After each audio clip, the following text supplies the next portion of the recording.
because that gets all down and gritty and mean.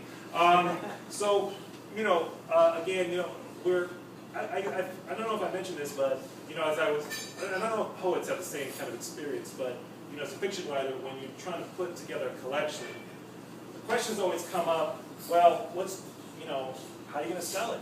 I literally get that question. Like, well, why should I buy this? Why should I? Especially with collections, because they don't sell. No one wants to read short stories anymore. And so you get into this point while you're writing that you're almost starting to think like, well, how can I explain what I do, right? How can I engage it? And as Jay pointed out, I don't really know how to explain what I do. I'm kind of screwed, basically, because I write these weird fairy tales that aren't really for kids, but they're not really adults kind of look at them as scams, But I try to, I try to keep the writing engaged with the world. And so, and sometimes I try to be a little bit funny, a little bit ironic. So, while I was writing this, somewhere in the middle of the year, all the 99%, the big debates between 99%, it's still going on, but the Occupy movement was really gaining some speed. And I started thinking about all the things that were coming up, and about what the Occupy movement was about, what they were fighting against, and I liked that. I was not to give away my politics, but I was a supporter of that. And I was thinking, well, what can my kind of fiction do, right? Like, what can you do with a fantastical fiction, and how can you engage it? So I decided I would write basically a presentation for the Grim Reaper, like a PowerPoint presentation. So you have to imagine it's a PowerPoint presentation going on, and I'm the Grim Reaper, and we have a fan of the Grim Reaper, and I am going to come up with a scheme to monetize your death.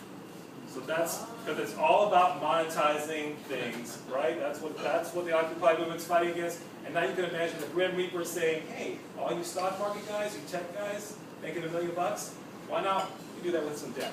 So here we go. This is called Death to the 99%. And I will now be the Grim Reaper. For years now, we've been doing the same tired thing. People get old or sick, or they're born in a terrible place, or have an accident, and they die, and I go get them. And what do they do? What do they have to show for their trouble? That's right, nothing. Not a dime. Now, I know you're all getting sick. You're looking for a new approach. I can't tell you how many times people just, like yourselves, come up to me and say, "GR," that's what they call me for short, and you can too, by the way. They say, "GR, why is it always the same thing? Why can't we do things a different way?" They want to know why I only show up when people are sad and down. How come, they ask me, we never see you when things are good? The graduations, the baptisms, bar mitzvahs, Christmas, Ramadan, birthday, why is it always got to be sad with you? That's what they keep asking me. Look, I'm no sadness monger. I wouldn't mind being around for the good news too, but the reality is that that's not going to happen. So let's keep our eye on reality.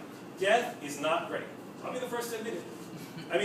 I could go into the advantages of mortality, how it saves the world from overpopulation and disease, how it helps put value on life. I know you know all these things, so I'll spare you. That said, I've taken your questions to heart, and contrary to popular opinion, I am not heartless. So I've decided to shake things up, take it right to all of you, my future customers. I'm here to tell you that I want to be more than just a servant of death. I want to serve other things, like a bottom line, your bottom line. I'm still going to be that constant force you're trying to ignore or run from. I'm not going to deny my responsibilities in that arena, because really, that would be impossible. But I want to do more for you. I'm thinking out of the box, and yes, I do mean the coffin. Seriously, folks, it's time to get away from thinking of death as only a losing proposition. There's opportunity in it. There's money in it. That's my message to all of you. That's what I want to leave you here. Effective immediately, I am going to make it possible for you to make money on the day of your death. And here's how. Let's say you have this feeling that you're going to die at the age of 8. You make that bet. And if you're right, your kids, or whoever you have in your will get a payout based on how much you bet. If you live past 80, then you lose your money, but you get to live longer, which I think you can agree is also a win, unless you're a jerk, I guess. If you die early, there is no penalty.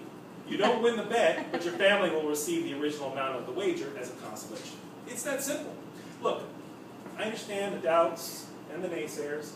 I am breaking the mold here, but I'm different from my predecessors. This is a new time, exciting times. Look at me. I'm done with the long gowns and those darn sickles and the old musty thinking that comes along with that getup.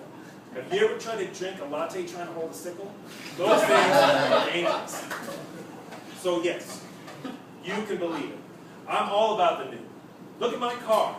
More than a few of you have already commented on it. Death should always drive American, right? Isn't that what you all think? But why should I be relegated to a Lincoln Town Car or worse, a Ford Taurus? And why should you? Come on. Don't be intimidated by the gleamer shining in the lot, black and beautiful. It's a sign of the wealth that could come to all of us if we just play our cards right. The times, they are a-changing. People bet on all kinds of ridiculous things, the Nobel Prizes, whether or not some poor person in North Carolina will default on his home and lose his house. Some people even bet on which way a groundhog will turn. Nuts? Maybe, but those nuts are getting rich. Isn't it your turn? So why not make some money on something meaningful like the day you stop breathing? Death is coming for you. You can't do anything to change that, but at least you can make some money in the process. You might be a member of the 99%, but if you bet right, after you die, your family won't be.